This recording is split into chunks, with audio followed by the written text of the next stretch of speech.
अगर वीडियो अच्छा लगे तो लाइक कर दीजिए और एक कमेंट कर दीजिए।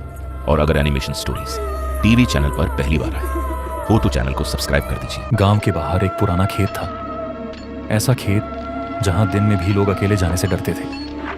कहते हैं उस खेत में रात होते ही कुछ अजीब होने लगता था। हवा अचानक ठंडी हो जाती और कहीं दूर से पायल की आवाज सुनाई देती। एक रात गांव का लड़का रवि अपने दोस्त की चुनौती मानकर उस खेत में चला गया।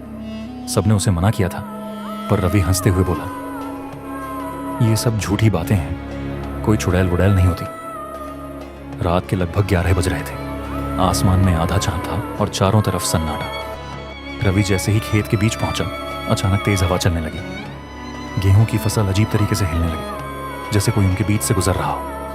तभी उसे पीछे से पायल की हल्की आवाज सुनाई दी, छन छन छन। रवि ने पीछे मुड़कर देखा, पर वहां कोई नहीं था। उसका दिल जोर जोर से धड़कने लगा। वह तेजी से आगे बढ़ने लगा, लेकिन कुछ कदम चलते ही उसे लगा जैसे कोई उसके बिल्कुल पीछे चल रहा है। उसने डरते डरते फिर पीछे देखा और इस बार उसकी सांसें रुक गईं। दूर खेत के कोने में एक औरत खड़ी थी। सफेद साड़ी, खुले लंबे बाल और चेहरा पूरी तरह से अंधेरे में छुपा हुआ। रवि डर गया, लेकिन फिर भी हिम्मत करके बोला, कौन हो तुम?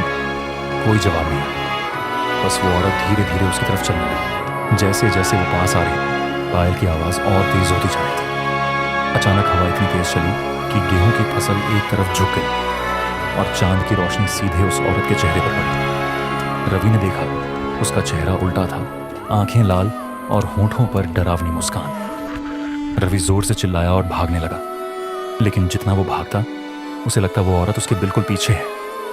अचानक उसका पैर फिसला और वो जमीन पर गिर गया। जब उसने डरते हुए ऊपर देखा, वो चुड़ैल उसके ठीक सामने खड़ी थी। उसने धीरे से कहा, तुम भी सबकी तरह मेरी बात पर विश्वास नहीं करते थे, अब यहीं रहोगे हमेशा?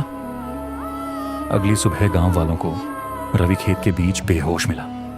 जब उसे होश आया, वो सिर्फ एक ही बात बार बार बोल रहा था। वो आज भी वहीं खड़ी है, सफेद साड़ी में। उस दिन के बाद से गांव में कोई भी रात को उस खेत के पास नहीं जाता। कहते हैं अगर आधी रात को उस खेत में जाओ तो आज भी पायल की आवाज सुनाई देती है, छन छन छन।